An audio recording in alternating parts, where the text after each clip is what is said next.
Ignited Minds Tutorials, a renowned educational platform, recently uploaded an enlightening video on the topic of stars and the solar system for Class 8 in SST. This comprehensive tutorial aims to expand the young mind's knowledge about the mesmerizing universe we live in. The video begins by introducing the vastness of the solar system and its components. Students will learn about the Sun, the center of our solar system, and its role in sustaining life on Earth. The video further explores the planets, their unique characteristics, and their orbits around the Sun. Moving on, the tutorial delves into the fascinating world of stars. Students will discover the different types of stars, their life cycle, and their immense contribution to the cosmos. The video even provides insights into constellations, connecting stars to form recognizable patterns in the night sky. Additionally, the tutorial explores the concept of galaxies, discussing their diversity and the Milky Way's prominent position in our universe. Students will embark on a journey to understand the formation and evolution of galaxies. Throughout the video, Ignited Minds Tutorials adopts an interactive approach, engaging students with captivating visuals and simple explanations.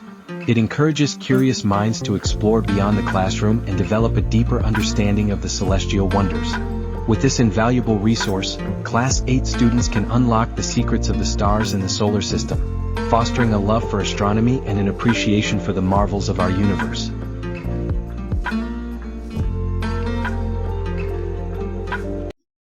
इस chapter में हम बात करेंगे भाई साहब ये telescopes क्या क्या है are situated above the earth atmosphere they can observe astronomical objects तो एस्ट्रोनॉमिकल ऑब्जेक्ट्स को ये ऑब्जर्व कर सकते हैं ठीक है more effectively astronomers study the observations made by all these telescopes to obtain detailed information about the universe.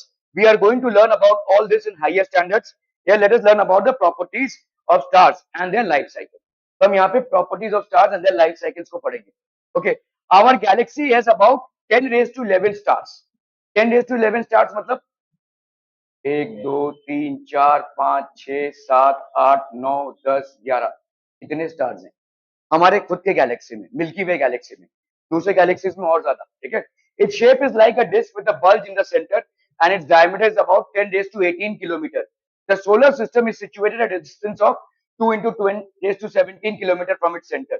The galaxy is rotating around an axis passing through its center. तो पूरी Galaxy जो है तो घूम रही है ठीक है it's period of rotation is about तो पूरी गैलेक्सी का रोटेशन का जो पीरियड है जैसे हमारा पीरियड ऑफ रोटेशन क्या है अर्थ का हाँ रोटेशन रेवोल्यूशन का है 365 1/4 days और रोटेशन का 24 आवर्स ठीक है यहाँ पे भाई साहब period of rotation for the entire Galaxy is how much मतलब ये गैलेक्सी ऐसे घूम रहा है देखो ये पूरा गैलेक्सी है ऐसे इसमें सब कुछ है पूरा सोलर सिस्टम है एस्टेरॉइड है सब कुछ है ये पूरा ऐसे घूम रहा है समझ में आ रहा है ये ठीक है ये पूरा ऐसे घूम रहा है that takes about 2 into 10 raised to 8 years ठीक है 2 million years से भी ज्यादा क्या ये समझ में आ रहा है रोटेशन मतलब देखो रोटेशन मतलब खुद के एक्सिस पे घूमना तो ये गैलेक्सी है और ये गैलेक्सी में सब चट्टे बट्टे जो भी हैं आपके ठीक है जो आपका अर्थ सन वगैरह सब कुछ वो सब ऐसे घूम रहा है ठीक है that is taking this much properties of stars at night we can see about 4000 stars with our naked eyes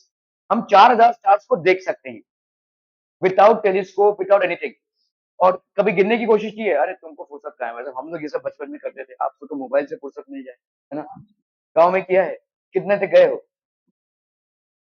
99 okay 4000 stars को आप काउंट कर सकते हैं ठीक है okay sun is an ordinary star among them और सन एक ordinary star है बहुत सारे ऐसे स्टार्स हैं हमारे गैलेक्सी में जिनकी जो लाइटिंग है वो सन से भी ज्यादा एनर्जी दे सकते हैं वो ठीक है सिर्फ हम हमारे से बहुत दूर है इसलिए वो नहीं दिखते हैं ठीक से okay The reason to call sun an ordinary star is that even though it appears to be larger than all other stars in the sky, because of its being nearest to us, there are billions of stars which have higher or lower mass size and temperature than those of the sun. समझ में आ रही है? तो ऐसे बहुत सारे stars हैं जिनका टेम्परेचर सन से भी ज्यादा है, जिनकी एनर्जी सन से भी ज्यादा है, जिनका साइज सन से भी ज्यादा है, ठीक है? पर सन हमारे सबसे पास है, इसीलिए हमको ये बड़ा नजर आता है, ठीक है? इसका मतलब ये नहीं कि सन ही सबसे बड़ा स्टार, ठीक है? Okay, stars are gigantic spheres of hot gas. They are not solids. They are hot gases. ठीक है? Some properties of the star are given in the table below.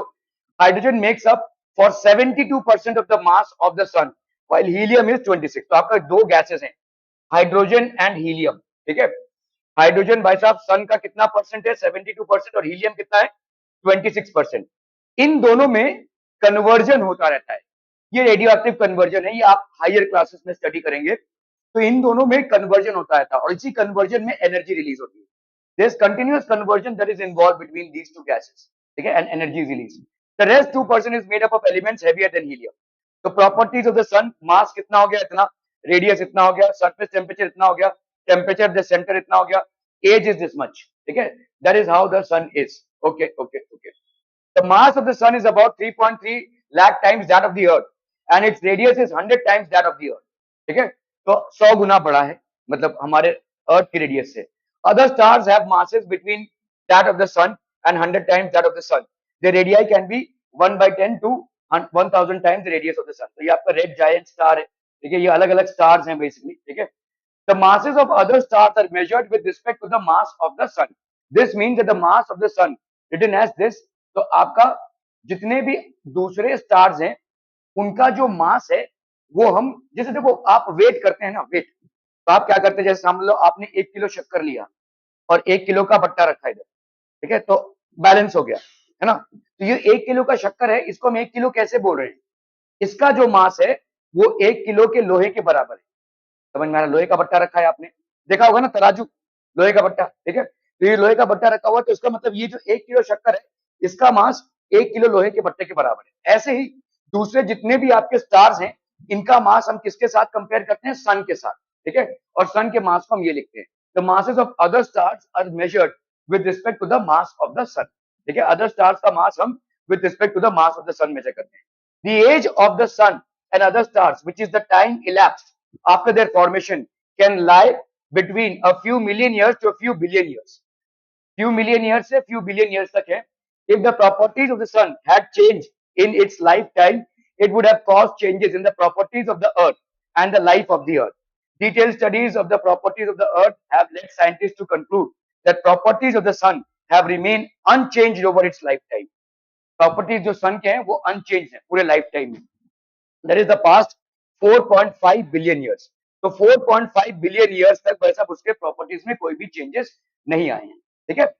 According to studies made by astronomers, these properties will slowly change in the further 4.5 billion years. ये properties फिर से change होंगे, ठीक है। तो सन के जो प्रॉपर्टीज हैं वो 4.5 बिलियन ईयर्स तक सेम है, फिर से ये चेंज होंगे। Birth of stars, huge clouds, कैसे स्टार्स बनते हैं?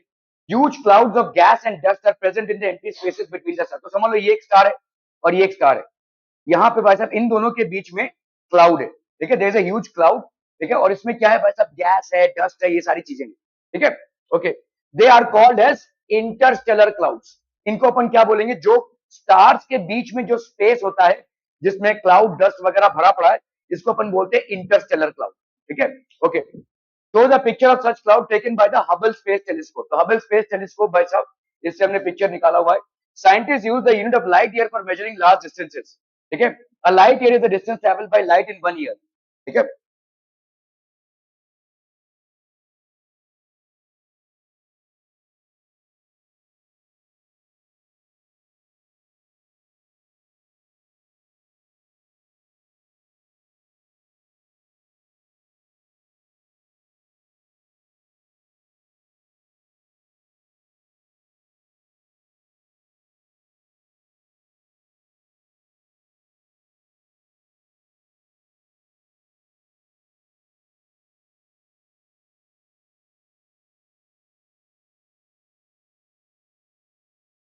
एक minute.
Unit of light year, ठीक है।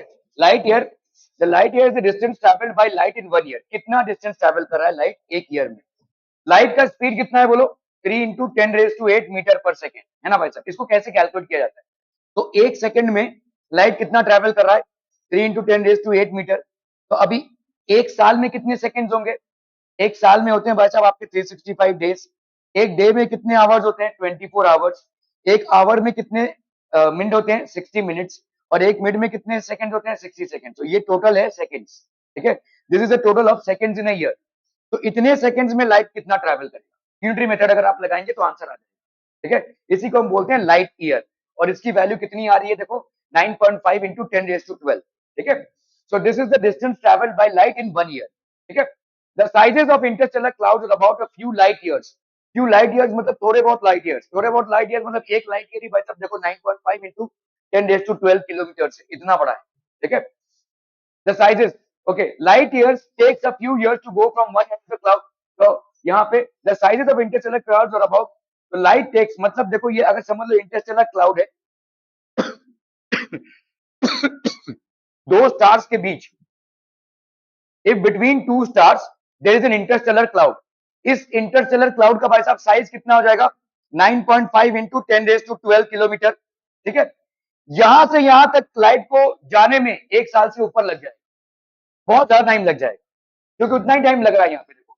तो due to some disturbance these cloud start contracting. अभी यहाँ पे हम क्या समझने की कोशिश कर रहे हैं कि किस तरह से आपका कॉन्ट्रैक्शन हो रहा है, किस तरह से हमारे स्टार्स फॉर्म हो रहे हैं, ठीक है।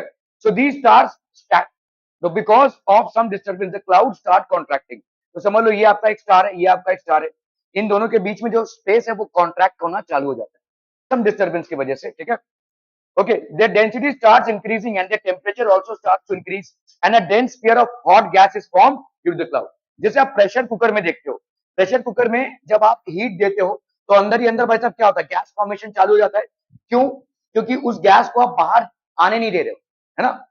जो भाप है उसको बाहर नहीं आने दे रहे हो, दैट्स द रीजन वो आपका डेंस फॉग बन जाता है।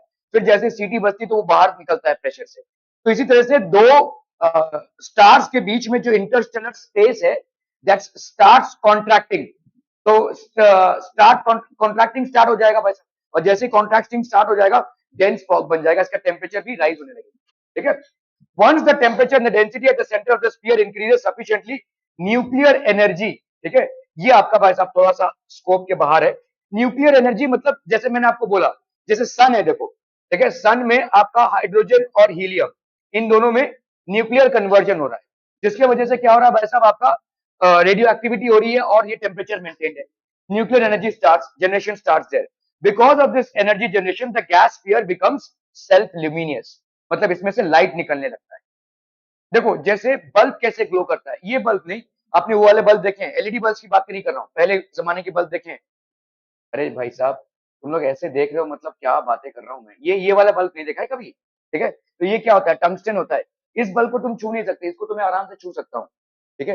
यहाँ पे हम आराम से छू सकते हैं क्योंकि एलईडी है, ठीक है। इस बल्ब, जब ये बल्ब जलेगा तो इसको छू नहीं सकते, जब बंद करोगे ना तो उसके 5-10 मिनट तक तुम इसको छू नहीं सकते, इतना गर्म हो जाता है। क्यों? क्योंकि ये वाला जो जो लाइट आपको मिल रहा है ये हीट से ही मिल रहा है। This light is something that you are getting from heat only, ठीक है। Okay, a star is formed, or we can say that a star is born. In the sun, this energy is generated by the fusion of hydrogen nuclei to form helium nuclei. तो sun में hydrogen का helium और helium का hydrogen में conversion हो रहा है। This means that hydrogen at the center of the star acts as a fuel and energy is generated by the burning of this fuel. समझ में आ रहा है भाई साहब? हाइड्रोजन, सन जो है वो कोई सॉलिड बॉल नहीं है, it's a ball of gas. Hydrogen is getting converted into helium, helium is getting converted into hydrogen, और ये कन्वर्जन चल ही रहा है। और इसी कन्वर्जन की वजह से आपका एनर्जी रिलीज हो रहा है। ये जो एनर्जी रिलीज हो रहा है ये बहुत बड़ी मात्रा में है, जिसके वजह से आपको लाइट भी मिल रहा है। समझ में आ रहा है ये? ठीक है, okay. So light takes about 1 second to reach. चलिए भाई साहब, okay. When a gas sphere contracts, जब एक गैस स्फीयर कॉन्ट्रैक्ट होता है, इट्स टेम्परेचर इंक्रीजेस, इसका टेम्परेचर बढ़ जाता है। This happens because of the transformation of this gravitational potential energy into heat energy. तो यहाँ पे क्या हो रहा है भाई साहब, आपका ग्रेविटेशनल पोटेंशियल एनर्जी किसमें कन्वर्ट हो रहा है? हीट एनर्जी में। देखो एनर्जी का कन्वर्जन होता है, जैसे आप देखो मैंने स्विच लगाया और फैन चला या लाइट चला, तो इसमें हुआ क्या, जैसे मैंने स्विच दिया तो electrical energy is getting converted into light energy, और मैकेनिकल एनर्जी घूम रहा है ये भाई साहब, मूव हो रहा है। ठीक है, इसी तरह से ग्रेविटेशनल पोटेंशियल एनर्जी जो इन स्टार्स में है, this gets converted into heat energy. ठीक है, okay. More than one star can be produced by the contraction of huge interstellar cloud. ठीक है, तो ये आपका भाई साहब इंटरस्टेलर क्लाउड है, और यहाँ पे भाई साहब जब ये कॉन्ट्रैक्शन होता है तो स्टार्स बनने लगते हैं। देखो कैसा हो रहा है, दो स्टार्स हैं, इनके बीच में इंटरस्टेलर क्लाउड है, अभी अचानक से ये इंटरस्टेलर क्लाउड जो है कॉन्ट्रैक्ट होने लगता है, कॉन्ट्रैक्ट हो रहा है, कॉन्ट्रैक्ट हो रहा है, तो इनके पास जो भी डस्ट पार्टिकल्स, गैस, वो सब एक साथ आ जाएंगे, और जब ये एक साथ आ जाएंगे तो क्या हो जाएगा? ठीक है, दे विल कॉन्ट्रैक्ट। कहाँ, किसको देख रहे हैं भाई साहब? ठीक है, तो ये क्या हो जाएगा, this will basically contract into one space, तो ये एक स्पेस में कॉन्ट्रैक्ट करने लगेंगे, तो जब ये स्पेसेस में कॉन्ट्रैक्ट करने लगेंगे दे विल फॉर्म स्टार्स। ठीक है, okay. Stability of stars, if we burn an incense stick, incense stick मतलब समझते हैं अगरबत्ती, in one corner of a room the fragrance spreads all over the room. यहाँ पे मैंने अगर अगरबत्ती जलाई तो वहां तक भाई साहब उसका खुशबू फैल जाएगा, है ना? क्या हम उसको आपके नाक के तक लेके जा रहे हैं? नहीं ना भाई साहब, उसका खुशबू आप तक पहुंच रहा है। ठीक है, why is this happening? Because ये डिफ्यूजन होता है। ठीक है, ये जो पार्टिकल्स हैं वो गैस है, और ये गैस बेसिकली एयर में डिफ्यूज हो जाता है, घुल मिल जाता है। ठीक है, similarly when we remove the lid of a vessel containing boiling water, the steam spreads in the surrounding region। ठीक है, अगर मैं यहाँ पे एक पतीले पे पानी गर्म करूं और उसका जो नॉट लिड है उसको रिमूव कर दूं, पूरा रूम हॉट हो जाएगा। ठीक है, कभी एक्सपेरिमेंट करके देखना, हालांकि मतलब गैस काफी वेस्टेज होगा, लेकिन आपके किचन में आप एक पतीले पे गर्म पानी रख दो और उसके गर्म पानी के जो ढक्कन है उसको हटा दो, एक पतीला लो, उसमें भाई साहब पानी गर्म करो और पतीले के ढक्कन को हटा दो, आपका पूरा रूम गर्म हो जाएगा। जैसे एसी में पूरा रूम ठंडा हो जाता है, वैसे इसमें पूरा रूम गर्म हो जाएगा। क्यों? क्योंकि जो वेपर है ये पूरे रूम में फैल गया है। अगर आपने खिड़की दरवाजे बंद रखे होंगे तो पूरा रूम भाई साहब गर्म हो जाएगा। ठीक है, this means that hot gases spread everywhere. अभी जैसे इंसेंस स्टिक का आपने उसको जलाया और वो गैस पूरे रूम में स्प्रेड हो गया, इसी तरह से पतीले में आपने पानी गर्म किया और पूरे रूम में स्प्रेड हो गया। इसका मतलब क्या है, जो हॉट गैसेस होते हैं वो फटाफट स्प्रेड होते हैं। ठीक है, that's then why doesn't the hot gas in the stars? तो ये भाई साहब इसका मतलब यहाँ पे हम ये समझने की कोशिश कर रहे हैं कि अगर आप बोल रहे हैं कि कोई भी स्टार हॉट गैसेस से बना हुआ है तो वो स्प्रेड आउट क्यों नहीं हो जा रहा है? जैसे मैं अगर बोल रहा हूँ कि सन हीलियम और हाइड्रोजन से बना हुआ है तो वो स्प्रेड आउट क्यों नहीं हो रहा है? अगर मुझे ये फिनोमिना अर्थ में देखने को मिल रहा है कि कोई भी हॉट गैस स्प्रेड आउट होता है, और मैं अगर ये बोल रहा हूँ कि सन जो है वो हीलियम और हाइड्रोजन से बना है या दूसरे स्टार्स भी गैसेस से बने हुए हैं, तो why are they not spreading out? ठीक है, तो ये रीजन क्या है भाई साहब? The answer to these questions is the gravitational force. Gravitational force between the gas particles. तो एक पार्टिकल और दूसरे पार्टिकल में ग्रेविटेशनल फोर्स है। हमको ज्यादा करके क्या लगता है, ग्रेविटेशनल फोर्स सिर्फ अर्थ से कनेक्टेड है? नहीं, कोई भी दो चीजों में ग्रेविटेशनल फोर्स होता है। ठीक है, तो यहाँ पे आपका आंसर ये है कि भाई साहब ये जो गैस पार्टिकल्स हैं इनके दरमियान एक ग्रेविटेशनल फोर्स है जिसके वजह से ये चिपके हुए हैं। ठीक है, star keeps these particles together. If the gravitational force, which is constantly trying to bring the gas particles close together, and the pressure of the hot gas, which is trying to disperse the gas, are balanced, then the star remains stable. मतलब समझो ये कोई star है, ठीक है, बहुत ज्यादा temperature है। अभी आपने देखा किसी भी गैस को हम टेम्परेचर देंगे, हॉट बनाएंगे, तो वो क्या होगा, फैलेगा, it will basically spread out. ठीक है, लेकिन यहाँ पे सन जो एक गैस है वो स्प्रेड आउट नहीं हो रहा है क्योंकि उसके अंदरूनी पार्टिकल्स के बीच में एक स्ट्रॉन्ग ग्रेविटेशनल फोर्स है। तो इसका मतलब दो चीजें हैं, ग्रेविटेशनल फोर्स पार्टिकल्स को पकड़ के रखती है और टेम्परेचर पार्टिकल्स को डिस्पर्स करती है। क्या ये समझ में आ रहा है? Gravitational force keeps the particles together and temperature डिस्पर्सेस them. ठीक है, तो इसका मतलब टेम्परेचर की वजह से प्रेशर डेवलप होता है, प्रेशर भाई साहब डिस्पर्स करेगा, जैसे प्रेशर कुकर से फर्स्ट से वैसे पूरा गैस निकलता है वैसा। ठीक है, तो प्रेशर और ग्रेविटेशनल फोर्स जब इक्वल हो तो स्टार स्टेबल हो जाएगा। ठीक है, अगर प्रेशर ग्रेविटेशन फोर्स से ज्यादा हो गया तो क्या हो जाएगा, फिर स्टार घटने लगेगा, वो पार्टिकल्स डिस्पर्स होने लगेंगे। और अगर भाई साहब आपका ग्रेविटेशनल फोर्स ज्यादा हो गया तो वो भाई साहब फिर भी घटने लगेगा। समझ में आ रहा है ये? तो आपका इसका मतलब प्रेशर जो है स्टार के अंदर और ग्रेविटेशनल फोर्स ये अगर बराबर होते हैं तो आपका भाई साहब स्टार का साइज स्टेबल रहेगा। ठीक है, the star size will be stable, star size will be stable. क्या ये समझ में आ रहा है? ठीक है, यू मस्ट हैव। तो यहां पे देखो ये प्रेशर क्या कर रहा है, इन पार्टिकल्स को चितर बितर करने की कोशिश करेगा, और ग्रेविटेशन क्या करेगा, इन पार्टिकल्स को साथ लाने की कोशिश करेगा।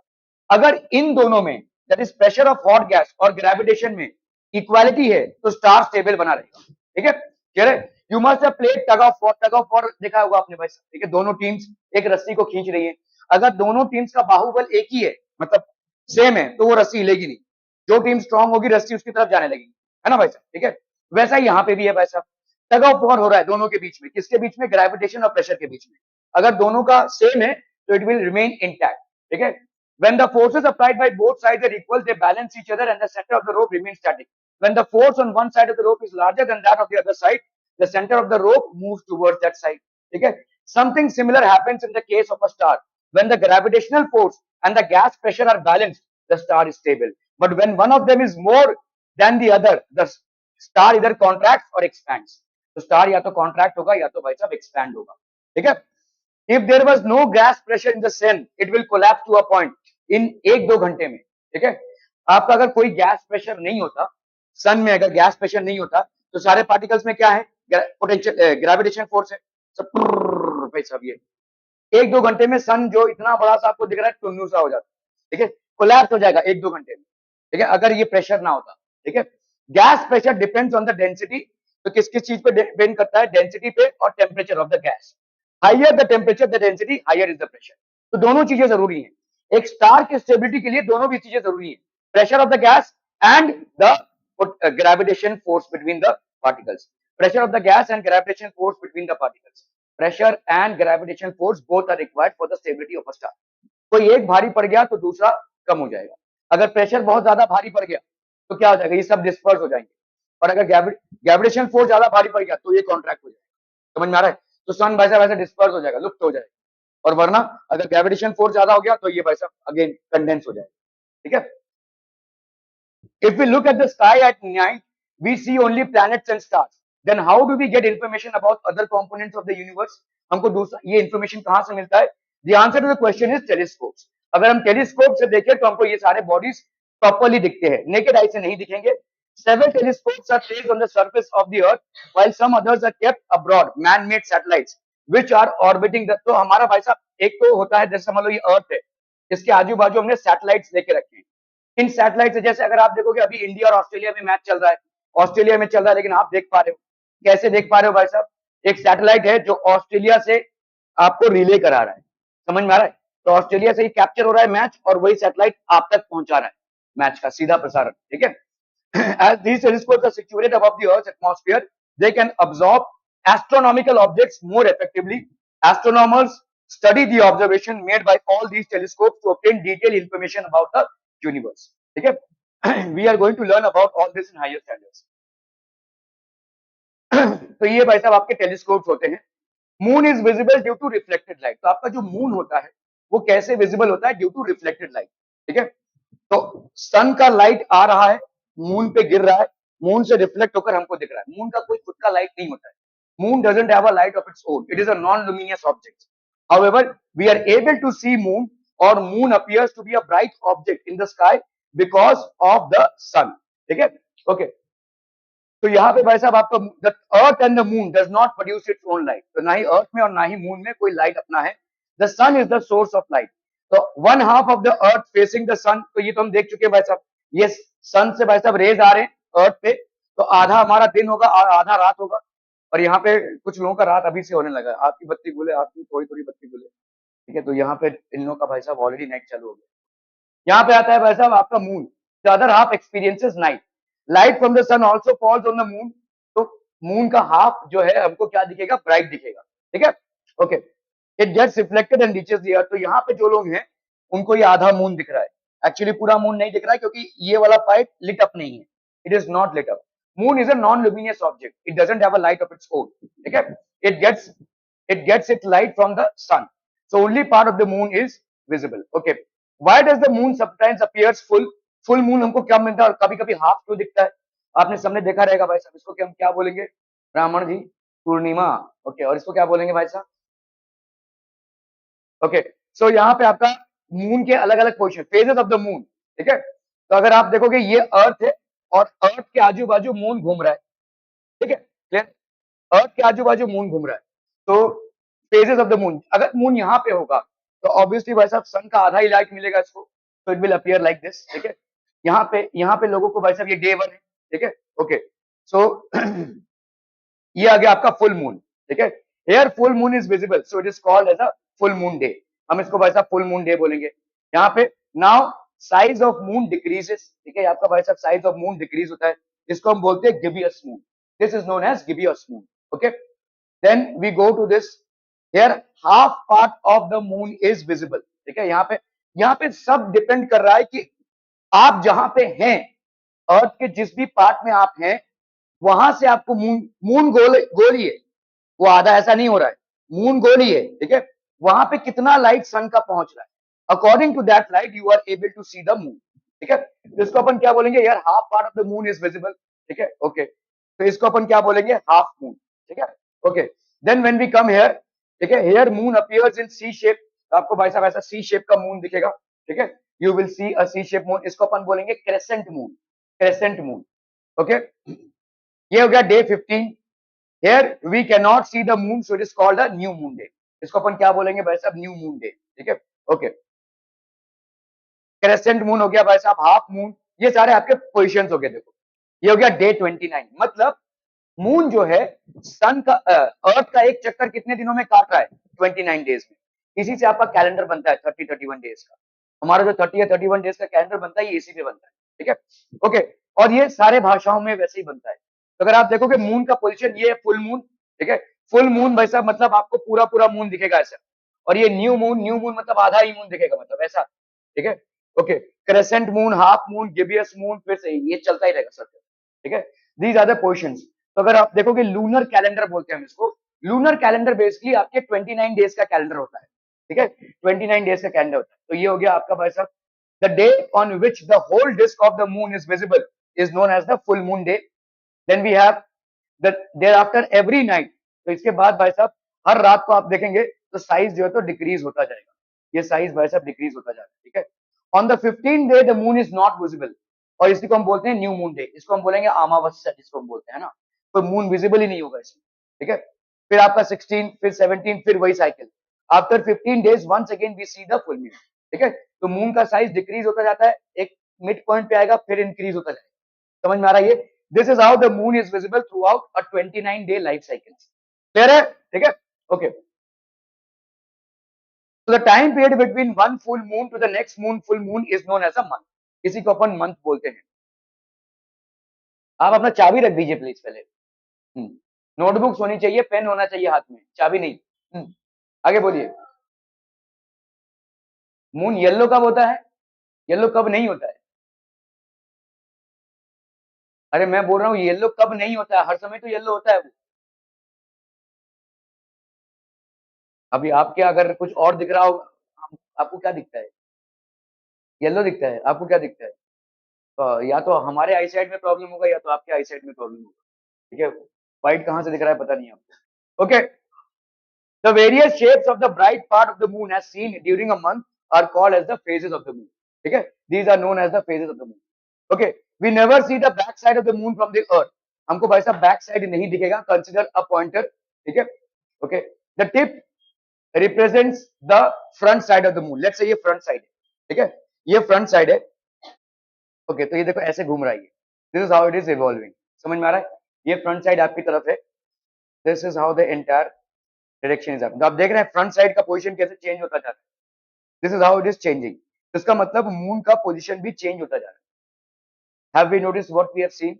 ये जो आपका एरो है, this position, the position of this arrow is continuously changing, ठीक है। क्लियर है भाई साहब, are we clear? What do you observe as the moon revolves around the earth? तो आपने क्या देखा, जैसे जैसे मून रिवॉल्व कर रहा है around the earth, as it completes one revolution, around the earth the moon completes one rotation on its axis. तो जैसे जैसे वो एक रेवोल्यूशन अर्थ के आजू बाजू करेगा उसका एक रोटेशन भी हो गया. ध्यान से देखो हमारा रोटेशन कैसा है 24 घंटे में हो रहा है और हमारा रेवोल्यूशन का टाइम क्या है 365 डेज.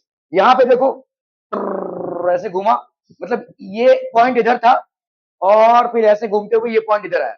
तो जैसे मून ने एक रोटेशन किया उसका एक रेवोल्यूशन हुआ. मतलब period of rotation of the moon is equal to period of revolution of the moon. क्या ये समझ में आ रहा है? एक चक्कर जो उसने अर्थ के आजू बाजू मारा उसी एक चक्कर में वो एक्चुअली खुद में भी घूमा. क्या ये समझ में आ रहा है? Period of revolution of the moon is equal to period of rotation of the moon as well. क्या ये क्लियर है भाई साहब? ठीक है, okay. So period of rotation and period of revolution are the same. ये जीत क्यों नहीं आता है? ये तो आया है और उसका ही चैप्टर करा रहे हैं अपन. ठीक है,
So as it completes one revolution around the earth, what do you observe as the moon revolves around the earth? क्या देखा? Hence we only see the front side of the moon. ठीक है, तो ये देखो मून का surface है. This is how the moon would look like. ठीक है, कोई atmosphere surface of the moon है ये. ठीक है, ऑन जुलाई 21, 1969 कौन गया था मून पे? शिवांश. ठीक है, American astronaut Neil Armstrong landed on the moon. ये भाई साहब लैंडेड ऑन द मून. ठीक है, ग्रेविटी वहां पे बहुत कम है, मतलब आप ऑलमोस्ट उड़ेंगे. एटमॉस्फेयर भी नहीं है, एटमॉस्फेयर नहीं है इसलिए देखो आज मैं जो बोल रहा हूँ आपको यहाँ पे आपको सुनाई दे रहा है. ठीक है, मून में आप इतने आजू बाजू भी होंगे ना और बोलेंगे तो सुनाई नहीं देगा क्योंकि एटमॉस्फेयर नहीं है बीच में. आपको वो ऐसा वाला तार वाला फोन लेकर बात करना पड़ेगा. आपको जो बोलना है उसे. अगर दो लोग होंगे मून में they will not be able to hear each other no matter how close they are because in between them there is no atmosphere and the disturbance can not be propagated. ठीक है, तो Neil Armstrong landed. The moon surface is dusty and barren. ये dusty है और barren भी है. They are craters of different size, जैसे बड़े बड़े गड्ढे हैं भाई. ठीक है, they are also large number of high mountains, जैसे बड़े बड़े हाई माउंटेन्स भी है मून में. ठीक है, some are as high as the mountains on earth. कुछ माउंटेन्स तो हमारे अर्थ के जितने बड़े बड़े माउंटेन्स भी हैं. ठीक है, the moon does not have an atmosphere. यहाँ पे भाई साहब एटमॉस्फेयर नहीं है. ठीक है, तो मतलब ऑक्सीजन भी नहीं है. It does not have water as well. ठीक है, लाइफ ऑन मून क्या पॉसिबल है? नहीं है. इन दोनों की वजह से life on moon is not possible. ठीक है, stars and the constellations. Why do we see stars? Stars emit their own light. ठीक है, स्टार्स जो है जैसे देखो मून हो गया एंड अदर प्लैनेट्स हो गए, इनका खुद का लाइट नहीं है. दे reflect the light of the earth falling on them, but stars have their own light. Stars की वजह से खुद की रोशनी होती है. ठीक है, stars have their own light. Okay, the sun is also a star. Why does the sun appear so large as compared to the other stars? The sun is closer to the earth as compared to the other stars. तो हमको सन बड़ा इसलिए दिखता है क्योंकि सन जो है वो अदर स्टार्स के कंपैरिजन में क्लोजर है. It is more closer. ठीक है, द सन इज नियरली 150 कितना भाई साहब 150 करोड़ बोल सकते हैं या 150 into 10 raised to 6 kilometers, 15 crore kilometers away from the earth. ठीक है, such large distances are expressed in unit called as light year. अभी हमने पढ़ा light year क्या होता है. Light year is the distance traveled by light in 1 year. और उसका कितना है unit? 9.5 into 10 raised to 12 kilometre. कुछ ध्यान नहीं है भाई साहब. ठीक है, 1 light year is equal to distance traveled by light in 1 year. The distance between sun and the earth is about 8 light minutes. इसको लिख लीजिए भाई साहब. ठीक है, the distance between the sun and the earth is about 8 light minutes.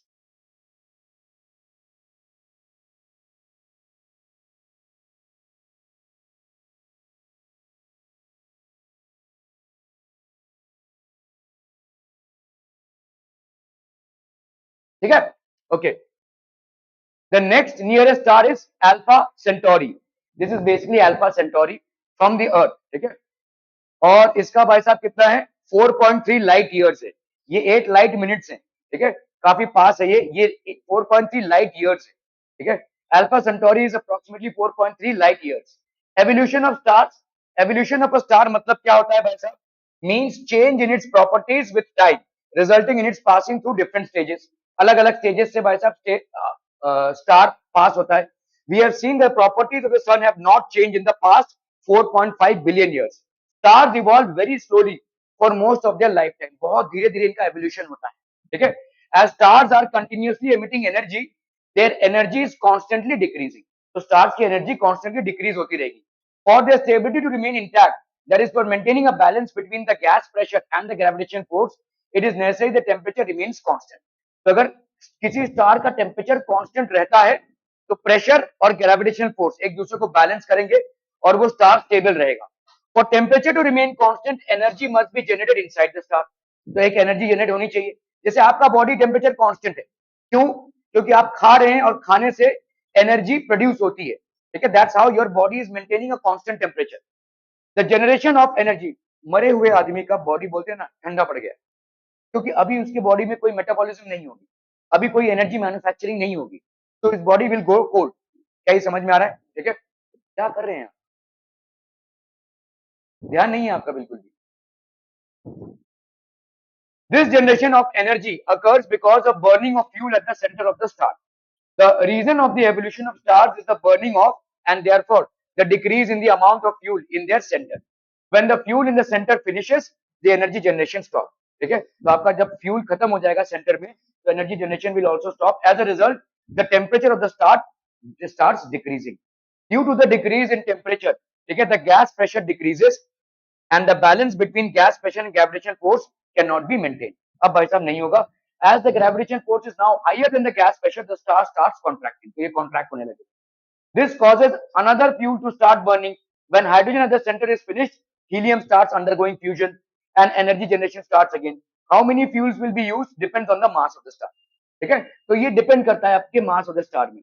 End stages of star, the higher the mass of the star, faster is the rate of its evolution.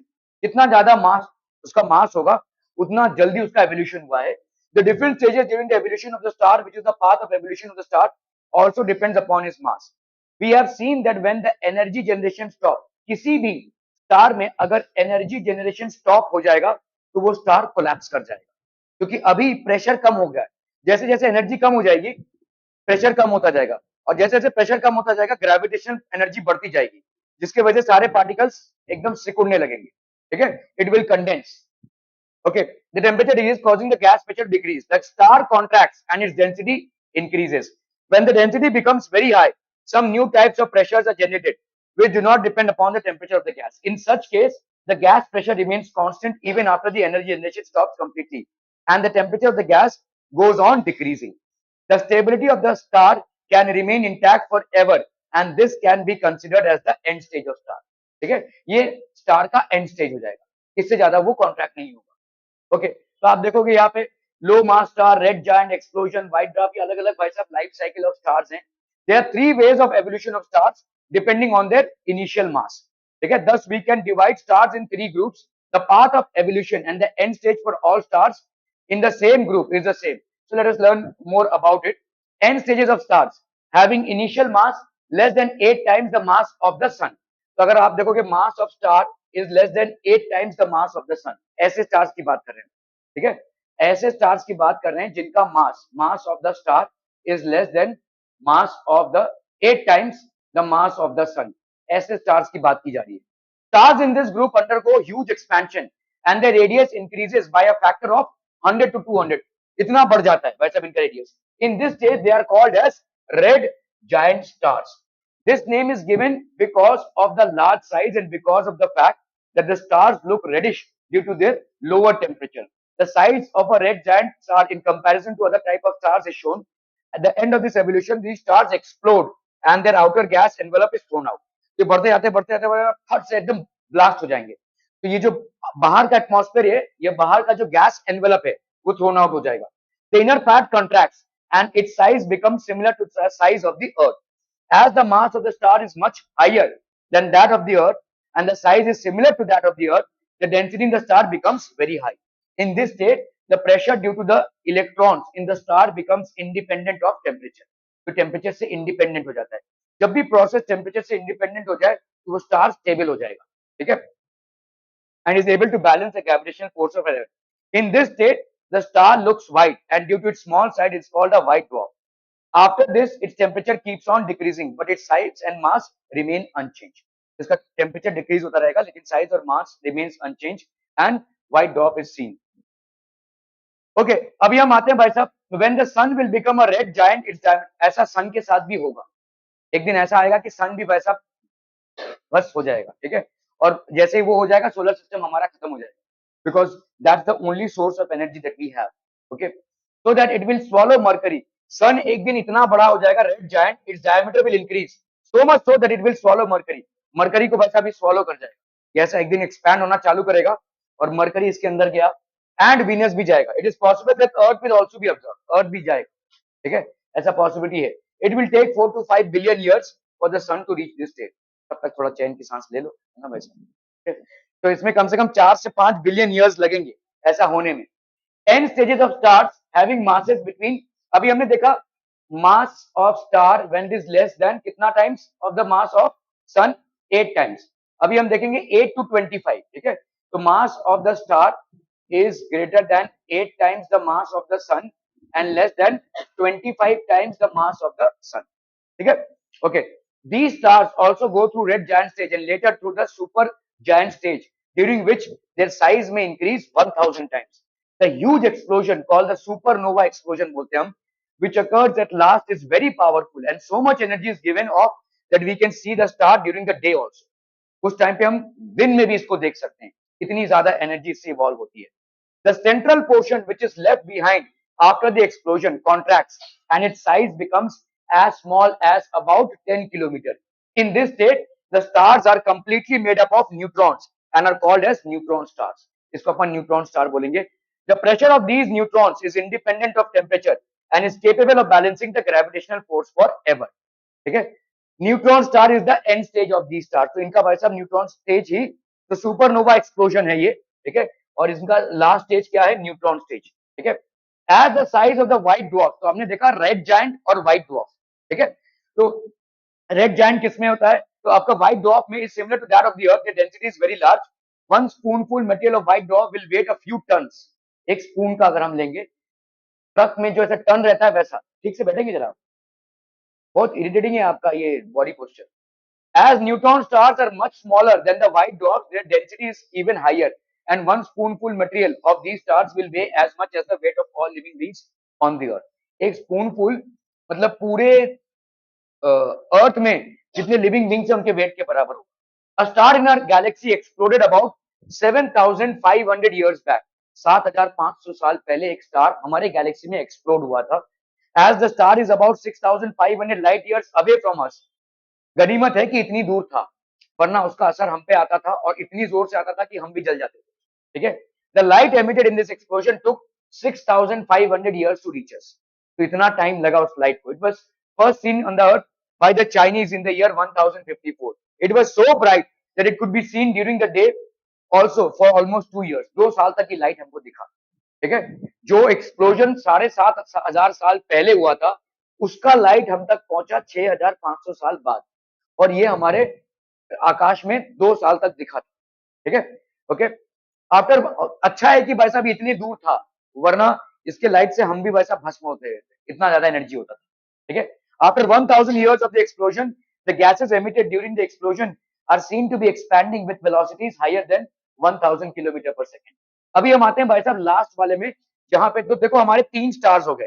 ठीक है, एक स्टार मतलब क्या है, मास of the star is greater than is less than 8 times the mass of the sun. दूसरा भाई साहब क्या है, mass of the star is greater than 8 times mass of the sun but less than 25 times mass of the sun. और तीसरा क्या है भाई साहब, mass of the star is greater than 25 times mass of the sun. These stars evolve like stars in the second group, but after the supernova explosion, no pressure is capable to balancing the huge gravitation force. तो ये explode करेंगे, लेकिन explosion के बाद कोई भी pressure इनके gravitation force को बैलेंस नहीं कर पाएगा. मतलब ये क्या हो जाएंगे, कंडेंस होने लगेंगे. They will condense. ठीक है. They continue contracting forever as their size becomes smaller. Their density and their gravitation force increases tremendously. All nearby objects get attracted towards these stars. उनके आजू बाजू में जितने भी नियर बाय सबको वो पुल कर लेंगे अपनी तरफ. ठीक है. ये खुद कॉन्ट्रैक्ट हो रहे हैं और आजू बाजू जितनी भी चीजें रहेंगी उनको भी कॉन्ट्रैक्ट कर लेंगे, खींच लेंगे अपनी तरफ. ठीक है. And nothing can come out of them, not even light. Light भी बाहर नहीं आएगा. इस फोर्स से वो पुल करेंगे.